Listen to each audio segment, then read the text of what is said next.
아멘. 오늘 주시는 하나님의 말씀을 봉독할 텐데 에베소서 2장 8절에서 10절 하나님의 음성을 듣는 마음으로 같이 봉독하겠습니다. 너희는 그 은혜에 의하여 믿음으로 말미암아 구원을 받았으니 이것은 너희에게서 난 것이 아니요 하나님의 선물이라. 행위에서 난 것이 아니니 이는 누구든지 자랑하지 못하게 함이라. 우리는 그의 만드신 바라 그리스도 예수 안에서 선한 일을 위하여 지심을 받은 자니 이 일은 하나님이 전에 예비하사 우리로 그 가운데서 행하게 하려 하심이라. 아멘. 자리에 앉으시기 바랍니다. 사랑하는 교회 여러분, 오늘도 하나님의 성령께서 우리 가운데 임재하심을 믿으시기를 바랍니다. 아멘. 말씀에 순종하여 많은 열매를 거두시기를 축복합니다. 아멘. 오늘은 성령의 6번째 열매인 양선에 대해서 말씀을 드리려고 합니다. 양선이라고 하는 말은 일상생활에서는 잘 쓰지 않는 말입니다. 성경에 나오고 아마 성경을 읽을 때만 거의 쓰지 않을까 그런 생각이 듭니다. 양선이란 무슨 말일까? 양처럼 순하다 그런 뜻일까요? 아마 그렇게 써도 정 틀린 말은 아니라고 생각이 됩니다. 양선이라고 하는 말의 뜻을 국어사전에 찾아보면 성품이 착하고 어질다 그런 뜻입니다.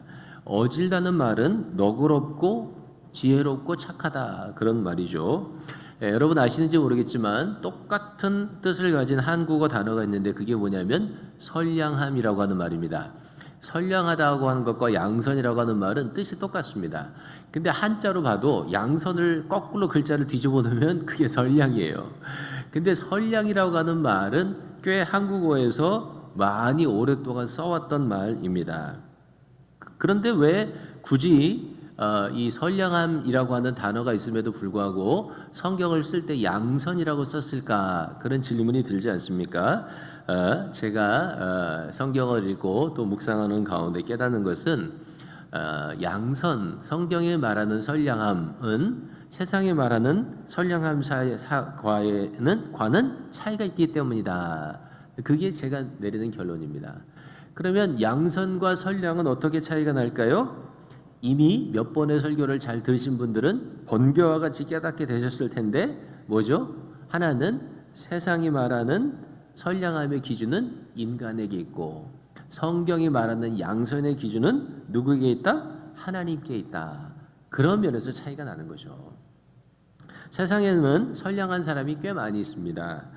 쉬운 말로 하면 착한 사람이 많죠. 세상이 악해도 착한 사람이 많기 때문에 세상은 살만한 곳입니다. 예를 들어 최근에 한국에서 의인이라고 듣는 사람이 생겼는데 고속도로를 운전하고 가다가 옆에 차 있는 사람이 계속 이 가운데 있는 그 경계석을 이렇게 부딪히며 가는 걸 보니까 이 사람이 안에서 혼절을 한 거예요.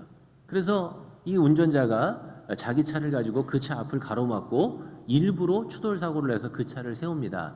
그래서 운전기사를 구했을 뿐만이 아니고 대형 참사를 막을 수 있었다. 그렇게 해서 한국에서 칭찬을 많이 들었습니다. 그 사람은 크레인을 운전하는 기사였는데 이름은 한영탁 씨라고 합니다. 이런 거는 사실 착한 일이죠. 선한 일입니다. 가난하고 어려운 사람을 돕는 사람들도 있고요. 자연을 보호하고 환경을 개선하는 데 애쓰는 사람들도 있고요. 동물들의 권리를 보호하기 위해서 애쓰는 사람도 있습니다.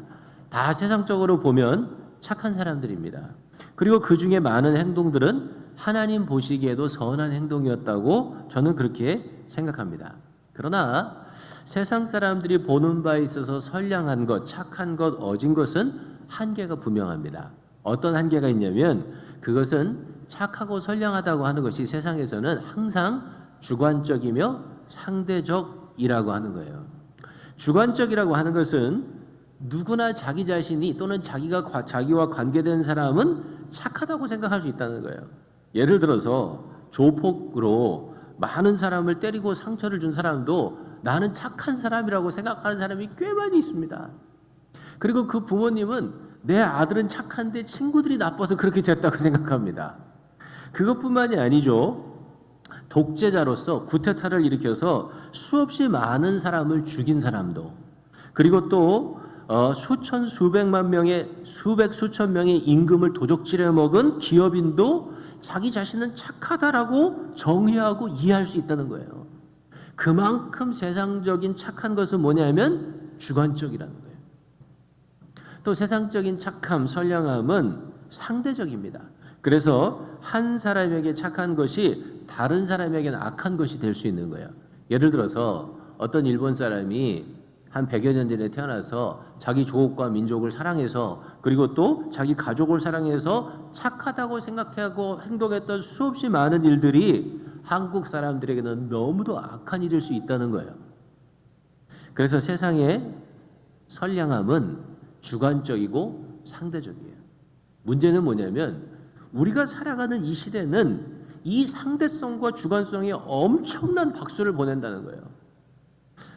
다른 사람은 뭐라 그러든지 간에 내가 옳으면 옳은 것이다. 내가 착하면 착한 것이다. 그리고 그 생각에 너무나 박수를 보내는 세상에 살아가고 있다는 것입니다. 예수 믿는 사람들 중에도 꽤 많은 사람들이 이 세상의 흐름에 동조해서 세상 사람처럼 생각하고 세상 사람처럼 판단하고 세상 사람처럼 행동하려고 합니다. 그러나 그렇게 생각하고 판단하고 행동하면 주님과 동행하는 삶을 살기가 어렵습니다. 하나님께서 착하다고 인정하는 삶을 실천해낼 수가 없습니다. 성령의 열매를 맺기 어려운 것입니다. 성경이 말씀하는 양선은요, 사람들이 말하는 선량함이 아니에요. 양선의 기준은 뭐냐면 하나님이세요. 그래서 성경이 말하는 착한 거는요, 하나님이 착하다 그래 착한 거예요. 하나님이 선하시다 그래야 그게 선한 거예요. 어원적으로 좀 설명을 해볼 텐데요. 이 양선이라고 하는 단어는 아가토슈네라고 하는 헬라어입니다. 근데 이거는 아가토스, 착하다라고 하는 말에서 왔는데요. 아가토슈네, 아가토스라고 하는 말은 성경에 거의 130번 정도 등장한다고 합니다. 그런데 놀랍게도 이 언어를 연구하는 학자들에 의하면 아가토슈네나 아가토스라고 하는 말은 세큘러 헬라어, 세속적인 헬라어에서는 단 한 번도 안 나온대요. 오로지 성경에서만 나오는 단어가 아가토슈네, 아가토스라는 거예요. 그런데 아주 흥미로운 것은 구약 성경은 히브리어로 기록되어 있잖아요. 근데 이 히브리어를 헬라어로 이렇게 번역한 성경이 있잖아요. 최초로 그걸 한글 우리는 옛날에 한번 공부했는데 72역 이렇게 부르죠. 근데 이 히브리어로 헬라어를 번역할 때 헬라어 아가토시네라고 하는 단어로 번역한 히브리어 단어는 어떤 단어냐면 토브라고 하는 단어라는 거예요. 근데 이 토브라고 하는 단어는 어떤 단어냐면 하나님께서 세상을 지으시고 나셔서 하나님 보시기에 좋았더라라고 썼던 단어가 뭐냐면 토브라고 하는 말이라는 거예요. 하나님 보시기에 좋은 것을 신약 성경에 번역할 때 뭐라고 번역했다고요? 아가토시네로 번역했다는 거예요. 그게 양선이에요. 그러니까 어원적으로도 하나님 보시기에 좋은 것이 뭐냐면 선한 거라는 거예요. 사랑하는 교회 여러분, 내가 앞만 보기 좋아도요, 하나님 보시기에 고개를 저으면 그건 좋은 게 아니에요. 내 이웃이 보기에 앞만 좋아도요, 하나님이 고개를 저으시면 그건 좋은 게 아니에요. 내가 보기에도 좋고 이웃 보기에도 좋고 하나님 보시기에도 좋으면 그게 제일 좋은 거예요. 내가 보기에 별로 안 좋아 보이고요, 이웃이 보기에 별로 안 좋아 보여도요, 하나님 보시기에 좋으면 그게 선한 거예요. 믿으시기를 바랍니다. 제가 좀 극단적인 예를 들어보겠습니다. 이제 우리 주변에서 LGTV를 만나는 것이 어려운 일이 아니게 되었습니다. 한번 생각해 보세요. 그분들은 자기들끼리 서로 사랑할 수 있습니다. 동성애 부부가 아이를 입양해서 잘 키울 수도 있습니다. 그리고 그 동성애 부부가 주변에 어려운 사람들을 도울 수도 있습니다. 그들은 자기 자신들이 보기에는 분명히 착하고 어진 사람들입니다. 우리는 그들이 선량한 사람이라고 하는 것에 대해서는 의심의 여지가 없어요. 그러나 성경의 가르침과 진리를 믿고 따르는 우리 신앙인의 질문은 하나님께서도 그들을 보시고 좋다고 하실까? 선하다고 하실까? 라고 질문하는 것입니다. 왜냐하면 우리는 하나님께서 좋다, 하나님께서 선하다, 하나님께서 아름답다고 생각하는 것을 양선이라고, 착한 것이라고, 좋은 것이라고, 선한 것이라고 믿기 때문에 그런 거예요. 오늘 여러분이 맥주 감사 헌금을 드리잖아요. 사실 우리는 맥주는 보리를 추수하는 거잖아요. 우리는 보리 농사 안 해요. 근데 왜 우리 교회에서 맥주 감사 헌금을 드립니까? 이유가 있어요. 작년에 제가 한번 설명했는데 맥주 감사 헌금은 한 해에 농사를 져서 첫 번째 열매를 하나님 앞에 드리는 의미예요. 그러니까 내가 하나님 앞에 올해 첫 번째 드린 수확을 하나님 앞에 첫 열매를 드립니다. 그런 의미에서 맥주 감사 헌금을 드리는 거예요. 제가 그거를 생각했을 때 야 이거 참 좋다. 그런 의미에 동의한 거예요. 또 하나는 한국에 제가 존경하는 목사님 교회에서 1년에 한 번 맥주 감사 헌금을 첫 열매 헌금으로 드리면서 그거를 주변에 있는 교회를 개척하거나 어려운 교회를 돕는 데 쓴다는 거예요. 제가 그거를 읽으면서 야 이거는 우리는 보리 농사를 짓진 않지만 그 의미나 그 실천이 너무 하나님 보시기에 선하고 아름답구나. 그렇게 믿었기 때문에 작년부터 맥주 감사 헌금을 드리자 그리고 드리는 거예요. 사랑하는 교회 여러분, 여러분들도 왜 맥주 감사 헌금을 드리나 그렇게 고개를 젓지 마시고 이게 하나님께서 본래 맥주 감사 헌금을 드리라고 했던 의미가 있고 그거를 귀한 일에 쓰면 하나님이 기뻐하시니까 나는 보리 농사를 짓지 않아도 하나님 앞에 적은 금액이라도 이 기뻐하시는 하나님을 위해서 드려야 되겠다. 그렇게 생각하고 이해하시고 여러분이 동참하시게 되기를 주의 이름으로 부탁합니다. 사랑하는 교회 여러분, 우리는 성경의 기준을 나의 기준으로 하나님의 기준을 삶의 원칙으로 삼고 지키며 살아가는 그런 성서적인 기독교인이 되시기를 주의 이름으로 축복합니다. 만약에 그렇다면 우리가 양선이라고 하는 열매를 거두고 또 그런 열매를 사모한다면 제일 먼저 해야 될 게 있어요. 그게 뭐냐면 진짜 하나님이 기뻐하시는 게 뭔지를 알아야 될 거 아니에요. 로마서 12장 2절에 이렇게 쓰고 있죠. 우리가 잘 아는 말씀이에요. 읽어볼까요? 시작. 너희는 이 세대를 본받지 말고 오직 마음을 새롭게 함으로 변화를 받아 하나님의 선하시고 기뻐하시고 온전하신 뜻이 무엇이든지 분별하도록 하라. 아멘. 하나님 보시기에 좋은 게 양선이고 선이고 그게 착한 거면요. 우리가 제일 먼저 해야 되는 것은 뭐냐면 뭐가 도대체 하나님 보시기에 좋은 것인가 하는 것을 분별하는 것이 중요한 것이죠. 하나님 보시기에 좋은 것을 분별하기 위해서 이 시대를 본받지 말아야 돼요. 왜냐하면 이 세대는 끊임없이 우리를 혼미하게 하는 세대이기 때문에 그렇습니다. 고린도후서 4장 4절에 그 중에 세상에 신이 믿지 아니하는 자들의 마음을 혼미하게 하여 그렇게 쓰고 있습니다. 세상이 신이 하는 일은 뭐냐면 우리의 마음의 불신을 통해서 우리의 마음을 혼미하게 하는 것입니다. 끊임없이 세상은 우리의 마음을 혼미하게 합니다. 그래서 세상에 취하면 취할수록 우리는 그것이 선인지 악인지 모르고 분별 없이 생각하게 됩니다. 분별 없이 판단하게 됩니다. 그리고 분별 없이 행동하게 됩니다. 하나님의 선하신 뜻이 무엇인지를 알기를 원하는 사람들은 늘 하나님의 말씀에 자신을 비추어 보려고 하는 노력을 게을리하면 안 됩니다. 그래서 우리는 매일 큐티하고 성경을 읽고 연구합니다. 왜냐하면 하나님의 선하시고 기뻐하시고 온전하신 뜻은 하나님의 성경인 말씀에 기록되어 있기 때문에 그런 거죠.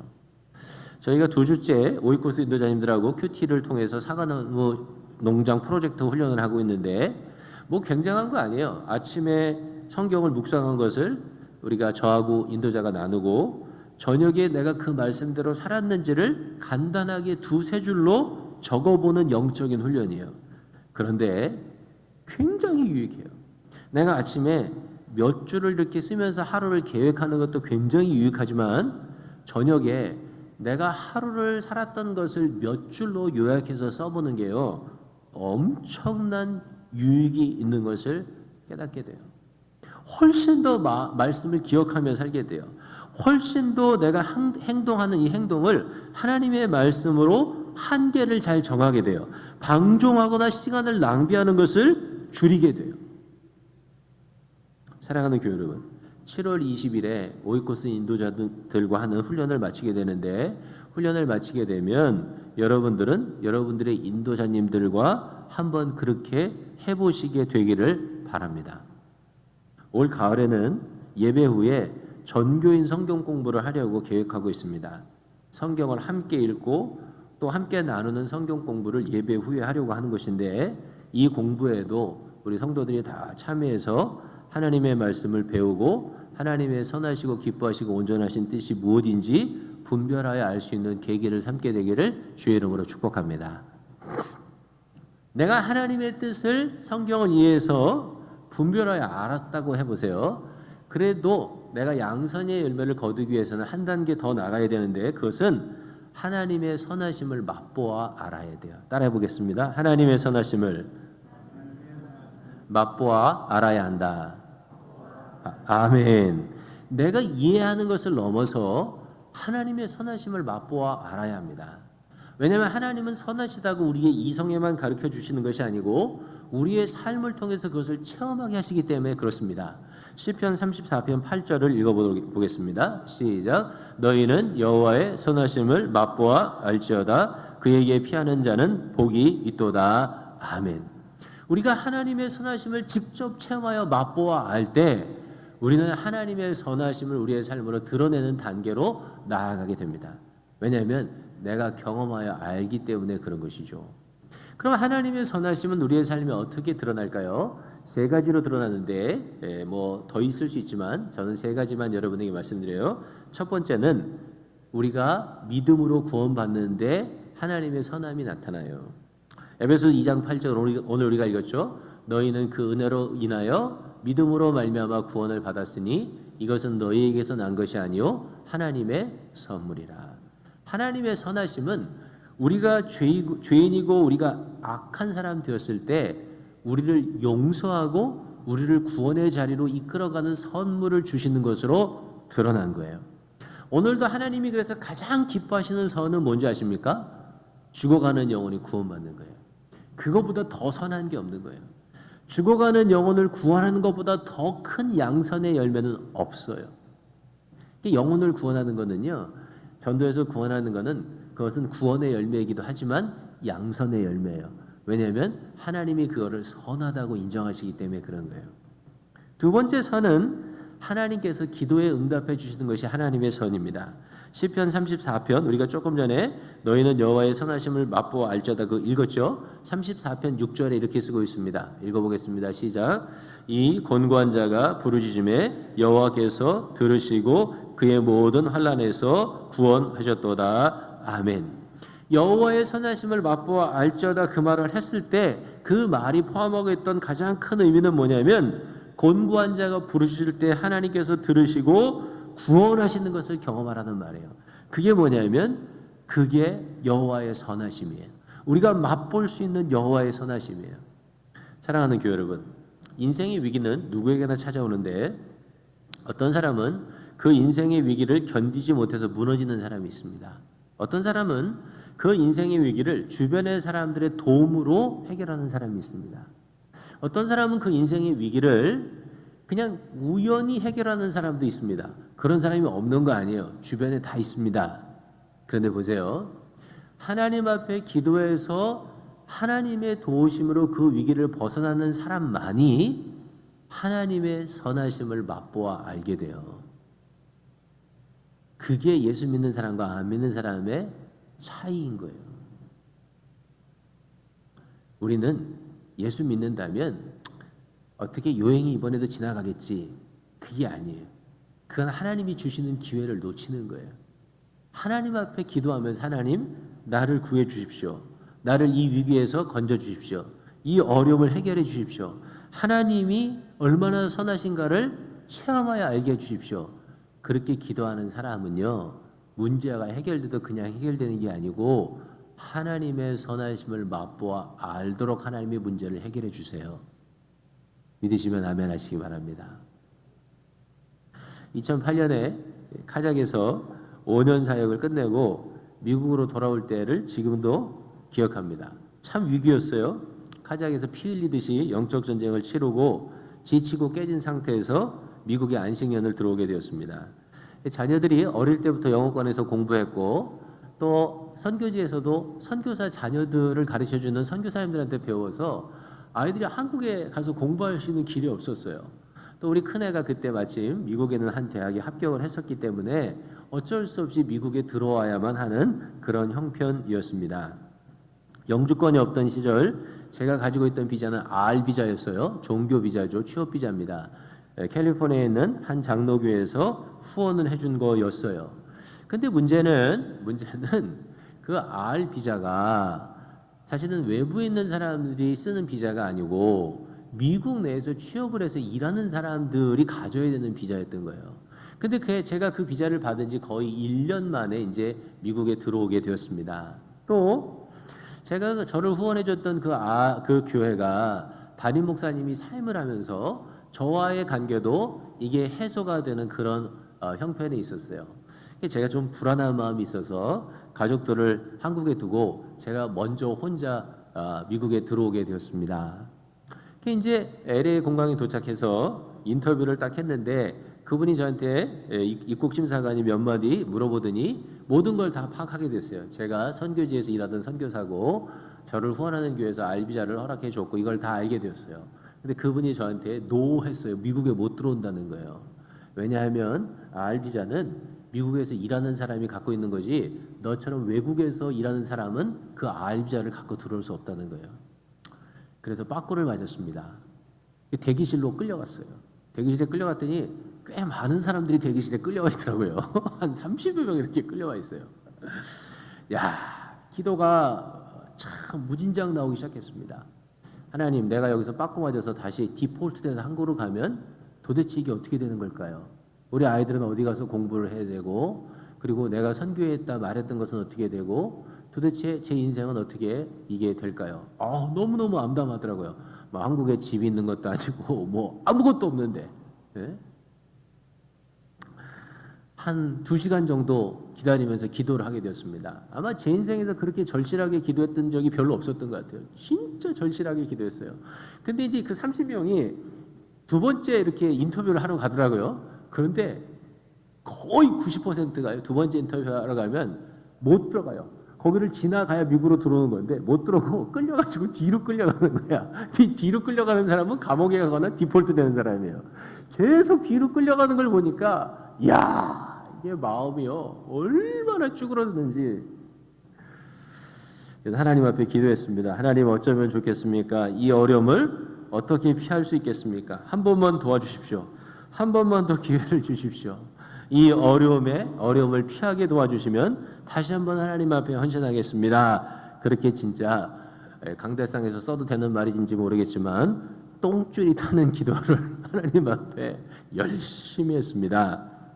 그리고 드디어 제 차례가 되었는데 멀찍이 심사관이 딱 보이는데요.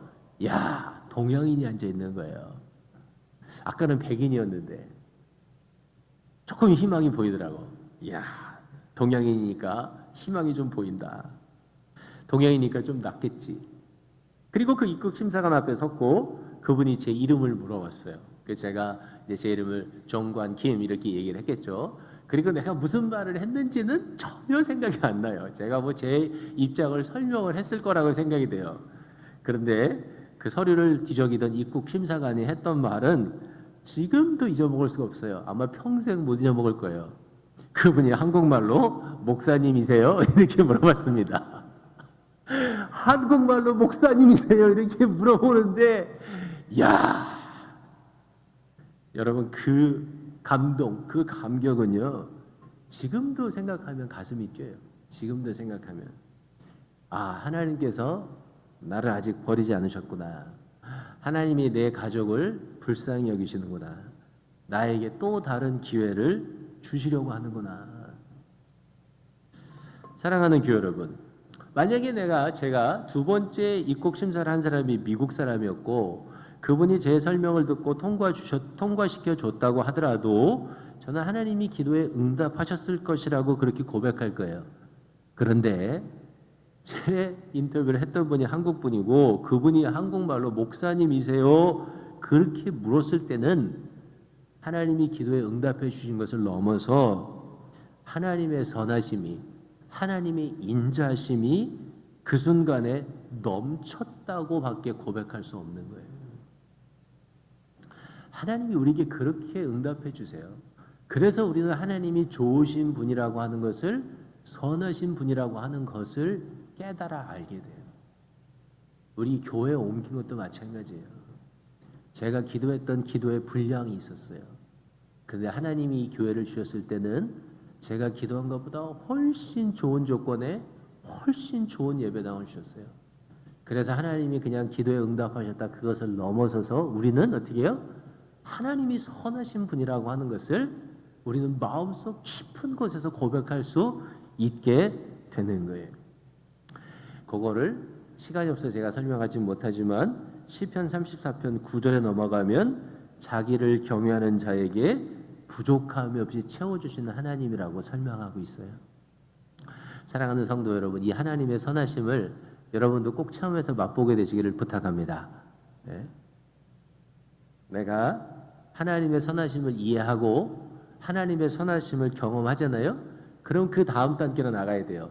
다음 단계로 나가면 그게 양선의 열매를 거두는 거예요. 그게 뭐냐면 하나님의 선하심을 나를 통해서 드러내는 거예요. 에베소서 2장 10절을 읽어보겠습니다. 시작. 우리는 그가 만드신 바라 그리스도 예수 안에서 선한 일을 위하여 지으심을 받은 자니 이 일은 하나님이 전에 예비하사 우리로 그 가운데 행하게 하려 하심이라. 아멘. 우리를 하나님이 만드셨는데 왜 만드셨냐면 그리스도 예수 안에서 선한 일을 하도록 만드셨다는 거예요.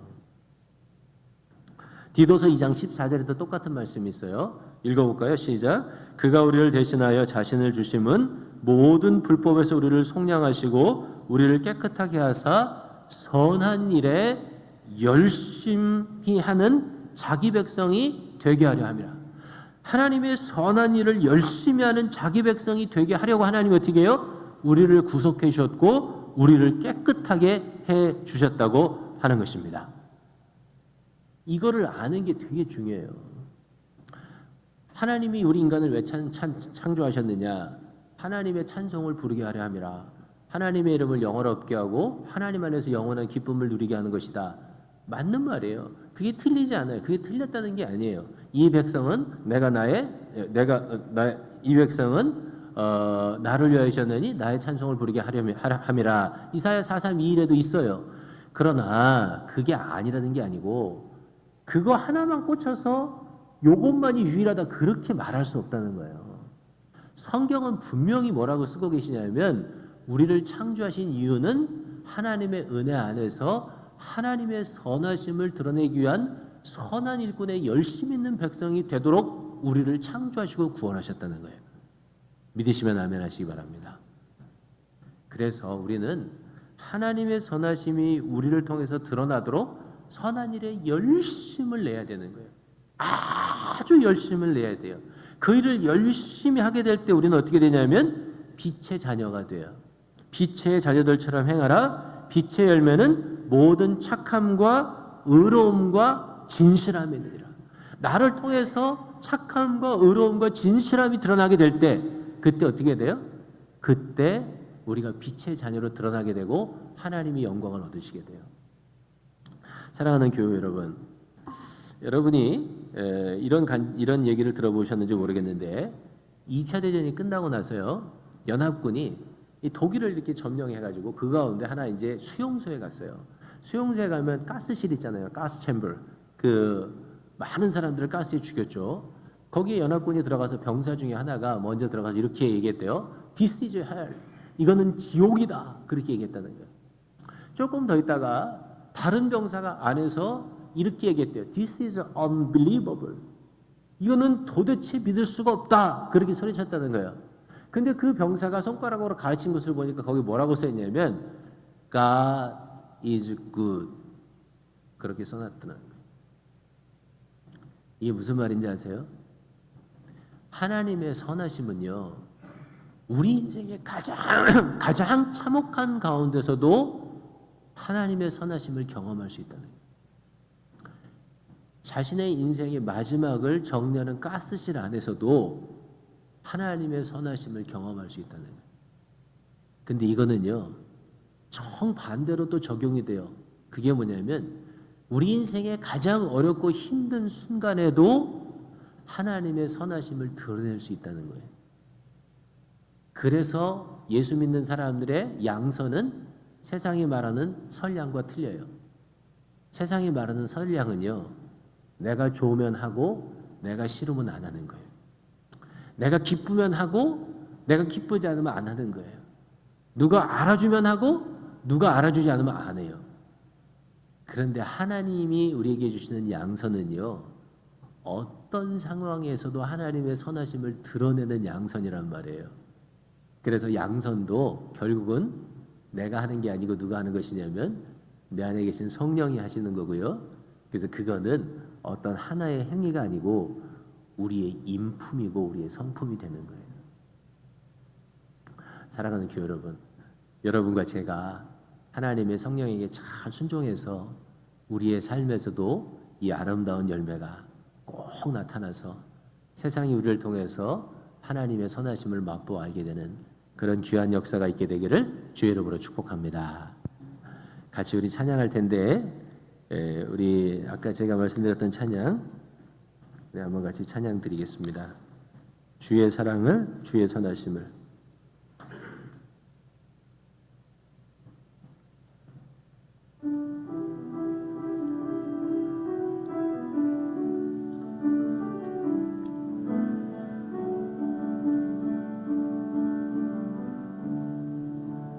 주의 사랑을, 주의 사랑을, 주의 선하심을, 주의 은혜를 생각해 보라. 잠깐만요. 앞에 악보가 안 나와서 다시 해야 되겠습니다. 죄송합니다. 여러분을 블라인드로 만들어서 다시 해보겠습니다. 셋, 넷. 주의 사랑을, 주의 선하심을, 주의 은혜를 생각해 보라. 하늘보다도 더 높으신 아버지의 사랑 그거 놀랍네. 아버지 사랑 그거 놀랍네. 내 어찌 그 사랑 잊으리. 내 어찌 주의 긍휼 잊으리. 내 영혼의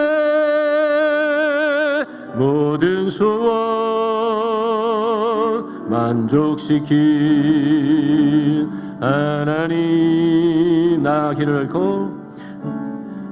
길을 잃고 헤맬 때 그 사랑 나를 찾아 내셨네. 내 영혼의 모든 소원